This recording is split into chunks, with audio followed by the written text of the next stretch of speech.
Welcome back to Inglés 4.0, the radio show. Let's go!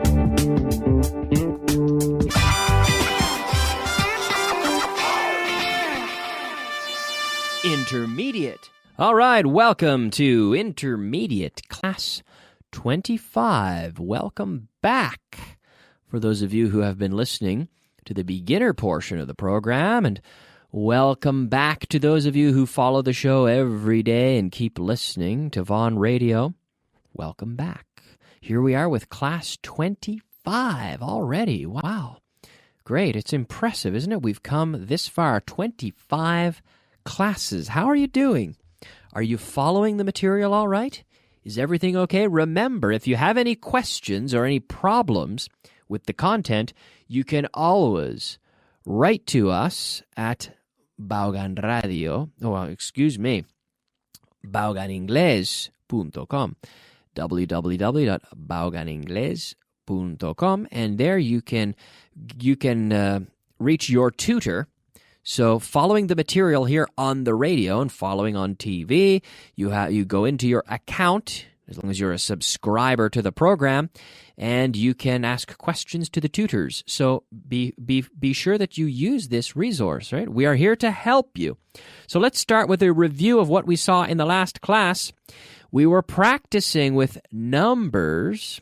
We were looking at numbers, including 17 and 70.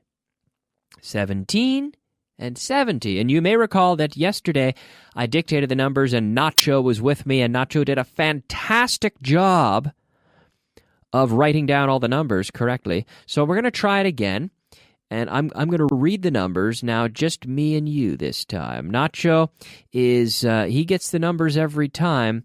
We'll come back and we'll test him again another day, but I just want to make sure that you get the numbers right this time. So remember, 17 and 70. Okay, so the intonation is very important. Get out your pen and paper, because here we go. Number one, the first number, 70,870. Second number, 17,417. And the third number, 770,714. 117,770. And finally, the fifth number, 70,117. Okay, did you get all those numbers correctly? At home, did you get them right? What was the first number? 70,870. So make sure you said 800 and, 100 and, 100 and, 100 and, 100 and, right? 870. 70,870. Very good. And the second number was 17,000, 17,417. 417, correct.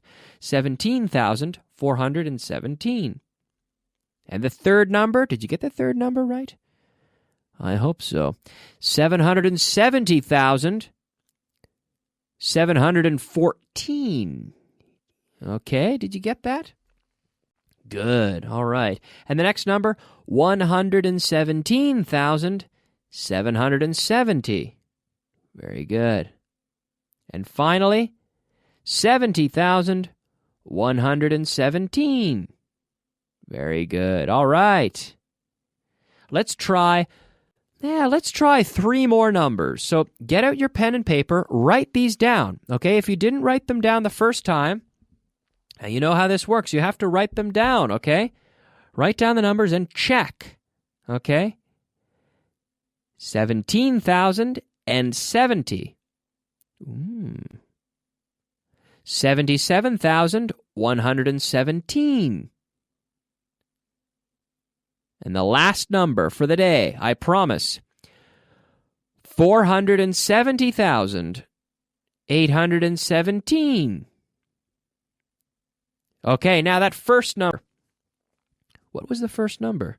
17,070. So notice how here I'm saying thousand and because there's 0 in the 100 position. So it's 17, 070, 17,070. So we don't say 0, and because there's a 0 in that place, but we don't say 0, and. We just skip past that position. But as we move past that 100 position, we have to pronounce the and. So we say 17,070. And then we have the second one, 77,117. Very good.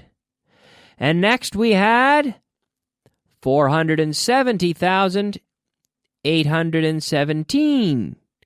Good, very good. All right, good. Let's move on.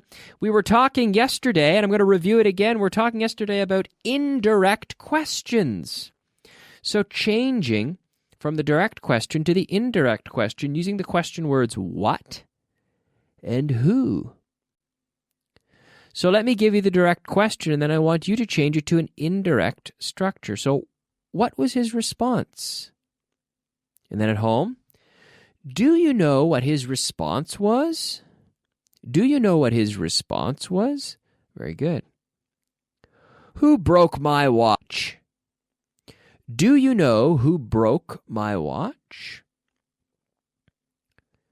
Do you know who broke my watch? The word order is the same. Who broke my watch? Do you know who broke my watch? Okay. Who is Mario Conde? Mario Conde. My question, do you know, the indirect question, do you know who Mario Conde is? Of course I do, yes. Do you know who Mario Conde is? Yes, I know who Mario Conde is. Who came here yesterday? Do you know who came here yesterday? Now notice how we have a special structure here. Who broke my watch? Who came here yesterday? With these, we have who is the subject in the answer, so there's no auxiliary verb. It's not who did break my watch. No. Who broke my watch? Who came here yesterday? Okay? With the verb to be, we say who is Mario Conde because we have the verb to be, which serves as auxiliary. Also, so who is Mario Conde? Do you know who Mario Conde is? But in the case without the verb to be, we have who representing the subject in the answer, so the word order does not change. Who came here yesterday? Do you know who came here yesterday? Who called his mother? Do you know? So out loud, do you know who called his mother? What was the problem? Verb to be. What was the problem? Do you know what the problem was? Very good. Who is the leader? Do you know who the leader is? Very good. What will they do? Do you know what they will do? Do you know what they will do? Who will be the manager? Do you know who the manager will be? Excuse me, do you know who the manager will be? Do you know who the manager will be? Who invited him? Who invited him? Do you know who invited him? Excuse me, look, I want to know who invited him. Do you know who invited him?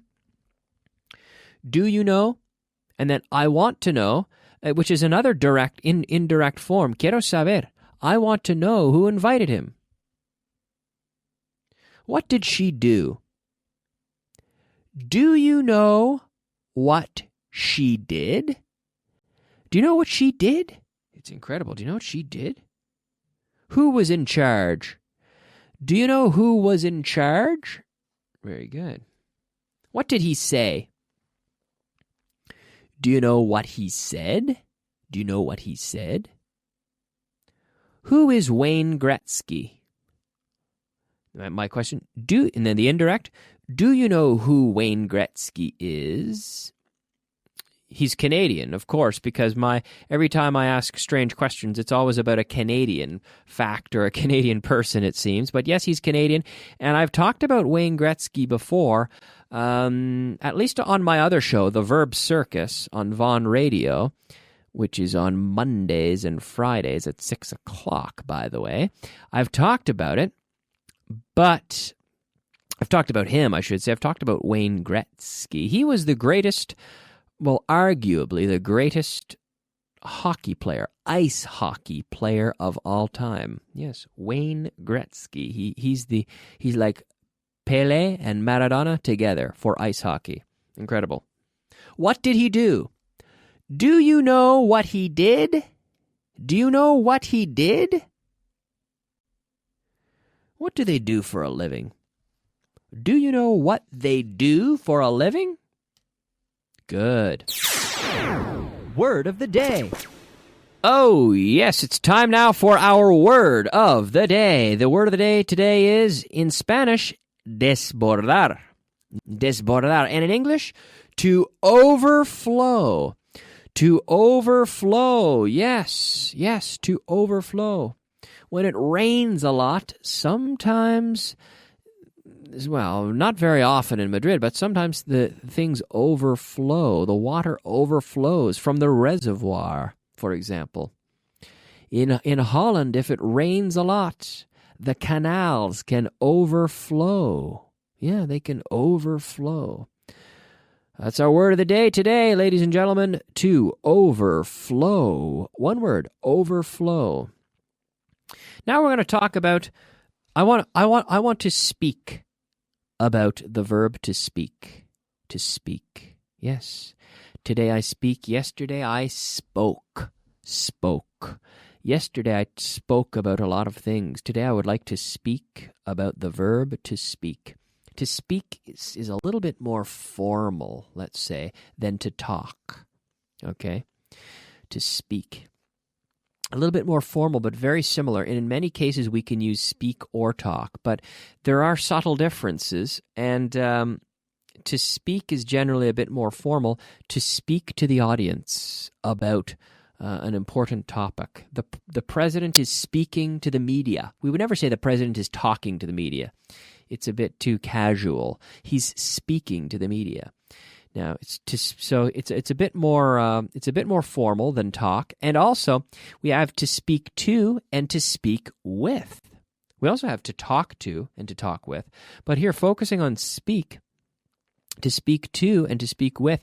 If you speak to someone, it typically means that you're doing most of the speaking. Okay, it's more one-sided.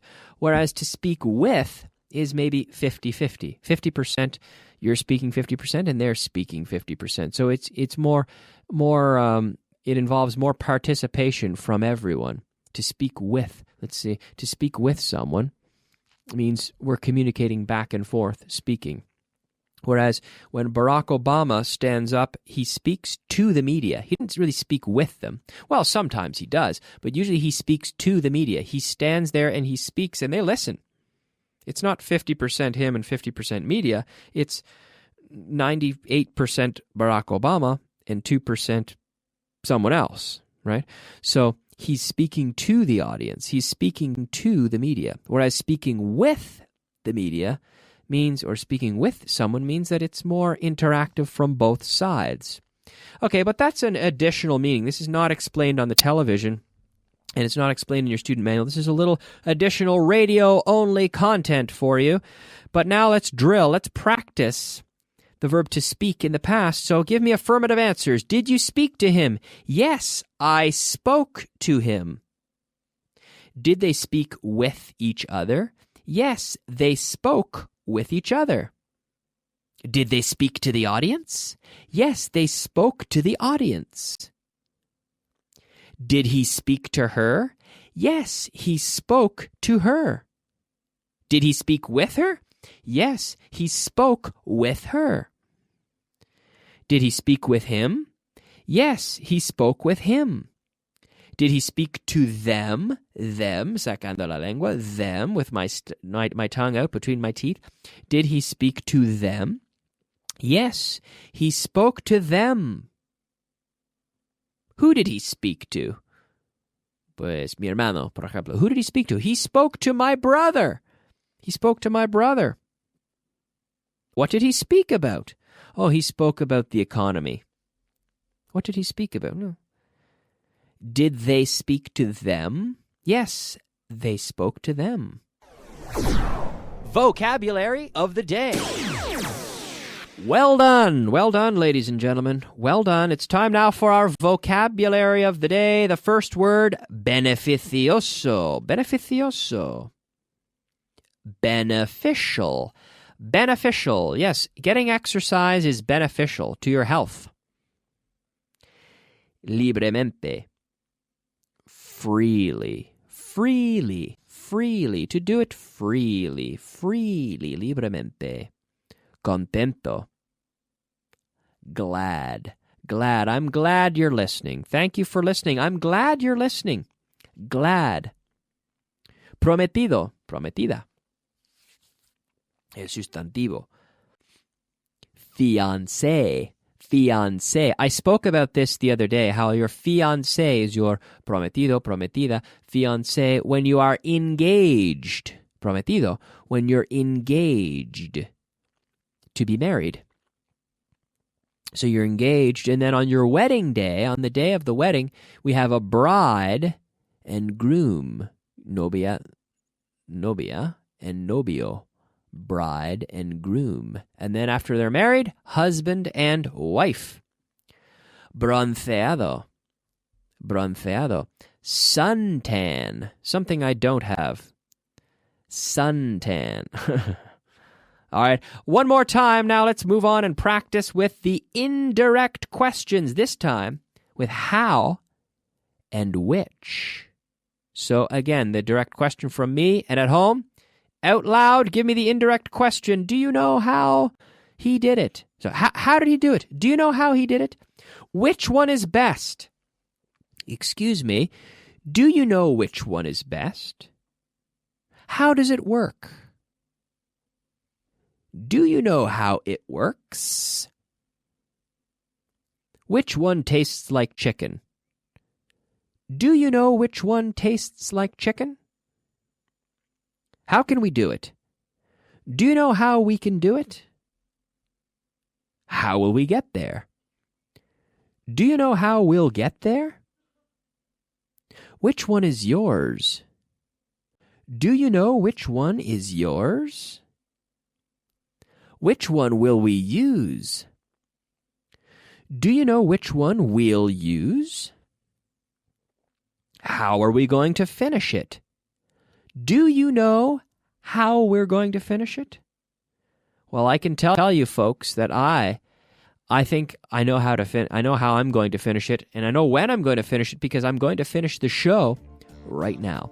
Thank you so much for listening. We're completely out of time. We'll be back as always tomorrow with more for you. Thanks for listening. Thanks for paying attention. My name's Kyle. We're going to go to a commercial break. We'll be back with the advanced class. Stick around and listen to that too. See you soon. Bye-bye.